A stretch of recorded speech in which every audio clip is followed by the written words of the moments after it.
ನಮಸ್ಕಾರ ಸ್ನೇಹಿತರೆ, ಇಲ್ಲಿನ ಪದಾರ್ಥಗಳನ್ನು ನೋಡ್ತಾ ಇದ್ರೆ ನಿಮಗೆ ಗೊತ್ತಾಗಿರಬೇಕು ಏನು ಮಾಡ್ತಾ ಇದ್ದೀನಿ ಅಂತ. ಅತಿ ಹೆಚ್ಚು ಕ್ವಾಂಟಿಟಿ ಇರತಕ್ಕಂಥದ್ದು ಮಜ್ಜಿಗೆ. ಇವತ್ತು ಮಜ್ಜಿಗೆ ಸಾರು ಮಾಡ್ತಾ ಇದ್ದೀನಿ. ಅದಕ್ಕೆ ಬೇಕಾಗಿರ್ತಕ್ಕಂಥ ಪದಾರ್ಥಗಳು: ಮಜ್ಜಿಗೆ.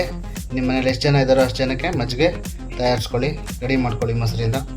ನಂತರ ಸ್ವಲ್ಪ ಕೊಬ್ಬರಿ, ಅರ್ಧ ಕೊಬ್ಬರಿಯಲ್ಲಿ ಕಾಲು ಕೊಬ್ಬರಿ ಹಾಕ್ಕೊಂಡ್ರೆ ಸಾಕು.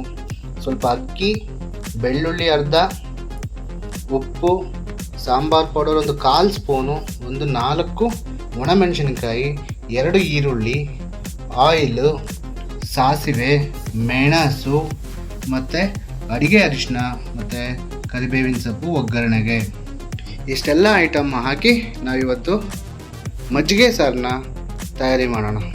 ತುಂಬ ಚೆನ್ನಾಗಿರುತ್ತೆ.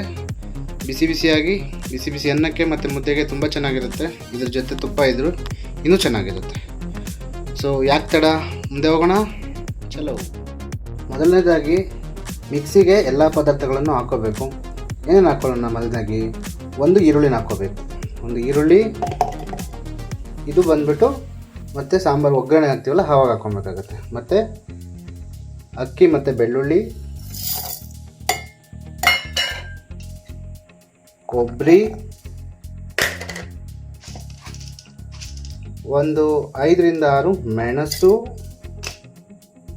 ಮತ್ತು ಮೆಣಸಿನ್ಕಾಯಿ ಹುರಿದು ಹಾಕ್ಕೊಬೇಕಾಗತ್ತೆ. ಸ್ವಲ್ಪ ಸಾಂಬಾರು ಪುಡಿ, 1/4 ಸ್ಪೂನಷ್ಟು ಸಾಂಬಾರು ಪುಡಿ ಹಾಕ್ಕೊಬೇಕಾಗತ್ತೆ. ಇದನ್ನು ಹುರಿದ್ಬಿಟ್ಟು ಇದಕ್ಕೆ ಮಿಕ್ಸ್ ಮಾಡ್ಕೊಂಬಿಡೋಣ. ಹುರ್ಕೊಂಡಿರ್ತಕ್ಕಂಥ 4 ಒಣಗಿನ ಮೆಣಸಿನ್ಕಾಯಿನ ಮಿಕ್ಸಿಗೆ ಹಾಕ್ಕೊಂಬಿಡೋಣ. ಇದನ್ನೆಲ್ಲ ಸೇರಿಕೊಂಡು ಮಸಾಲ ರುಬ್ಬಿದ ಮೇಲೆ ಸಾಂಬಾರು ರೆಡಿ ಮಾಡೋಣ. ಆಯಿಲ್ ಹಾಕ್ಕೊಂಡು 1 ಟೇಬಲ್ ಸ್ಪೂನ್ ಅಷ್ಟು ಆಯಿಲು ಸಾಕು, ತುಂಬ ಬೇಡ. ಸೊ ಆಯಿಲು ಕಾದ್ಮೇಲೆ ಸ್ವಲ್ಪ ಸಾಸಿವೆ, ಕರಿಬೇವಿನ ಸೊಪ್ಪು, ಈರುಳ್ಳಿನ ಹಾಕಿ ಫ್ರೈ ಮಾಡ್ಕೊಳ್ಳೋಣ. ಸ್ವಲ್ಪ ಸಾಸಿವೆ ಹಾಕೋಣ, ಟಪಟ ಅಂದಿದ್ದು ಕರಿಬೇವಿನ ಸೊಪ್ಪು ಹಾಕೋಣ. ಕರಿಬೇವಿನ ಸೊಪ್ಪು ಆದಮೇಲೆ ಈರುಳ್ಳಿ ಹಾಕ್ಕೊಳ್ಳೋಣ. ತುಂಬ ಚಿಕ್ಕದಾಗಿ ಕಟ್ ಮಾಡಬೇಕು ಅಂತೇನಿಲ್ಲ, ದೊಡ್ಡದಾಗಿ ಕಟ್ ಮಾಡ್ಕೊಂಡು ಚೆನ್ನಾಗಿದೆ. ಸ್ವಲ್ಪ ಅಡುಗೆ ಅರಿಶಿನ ಹಾಕೋಣ. ಇವಾಗ ನೀಟಾಗಿ ಇದನ್ನ ಫ್ರೈ ಮಾಡ್ಕೊಬೇಕಾಗುತ್ತೆ. ಫ್ರೈ ಮಾಡ್ಕೊಂಡಾದ್ಮೇಲೆ ಮತ್ತೆ ಫೈನಲಾಗಿ ಮಜ್ಜಿಗೆ ಹಾಕಿ, ಉಪ್ಪು ಹಾಕಿ, ಮುದ್ದೆ ಮತ್ತು ಅನ್ನ ಜೊತೆ ತಿನ್ನೋದಷ್ಟೇ ಬೇಯಿ. ಮಜ್ಜಿಗೆ ಸಾರಿಗೆ ನೀವು ಸೋರೆಕಾಯಿ ಆದರೂ ಹಾಕ್ಕೋಬೋದು, ಸಣ್ಣದಾಗಿ ಹಚ್ಚಿ ಅದನ್ನು ಸಪ್ರೇಟಾಗಿ ಬೇಯಿಸ್ಕೋಬೇಕಾಗುತ್ತೆ. ಅಥವಾ ಬದನೆಕಾಯಿ ಆದರೂ ಹಾಕ್ಕೋಬೋದು, ಅದು ಚೆನ್ನಾಗಿರುತ್ತೆ. ಏನೇ ತರಕಾರಿ ಮೀನ್ಸ್ ಈ 2 ತರಕಾರಿಯಲ್ಲಿ ನೀವು ಯಾವುದಾದ್ರೂ ಹಾಕಬೇಕಾದ್ರೆ ಸಪ್ರೇಟಾಗಿ ಬೇಯಿಸ್ಕೊಂಡು ಮತ್ತು ಇದೆಲ್ಲ ಆದಮೇಲೆ ಇದಕ್ಕೆ ಮಿಕ್ಸ್ ಮಾಡ್ಕೊಬೇಕಾಗುತ್ತೆ. ಇದಕ್ಕೆ ನಾನು ಯಾವುದೂ ಮಿಕ್ಸ್ ಮಾಡ್ತಾಯಿಲ್ಲ, ನಾನು ಖಾಲಿ ಮಜ್ಜಿಗೆ ಸಾರು ಮಾಡ್ತಾಯಿದ್ದೀನಿ. ನಂಗೆ ತುಂಬ ಇಷ್ಟ ಖಾಲಿ ಮಜ್ಜಿಗೆ ಸಾರು. ಸೋರೆಕಾಯಿ ಹಾಕಿದ್ರೆ ಚೆನ್ನಾಗಿರುತ್ತೆ, ತುಂಬ ಚೆನ್ನಾಗಿರುತ್ತೆ. ಅದನ್ನು ಅಷ್ಟೇ. ಇವಾಗ ಮಸಾಲಾನ ಮಿಕ್ಸ್ ಮಾಡೋ ಸಮಯ.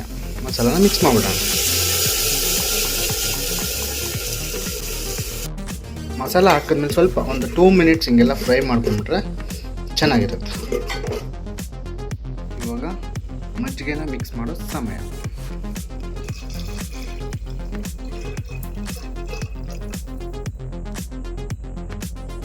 ಮಜ್ಜಿಗೆನ ಮಿಕ್ಸ್ ಮಾಡಿದ್ಮೇಲೆ ರುಚಿಗೆ ತಕ್ಕಷ್ಟು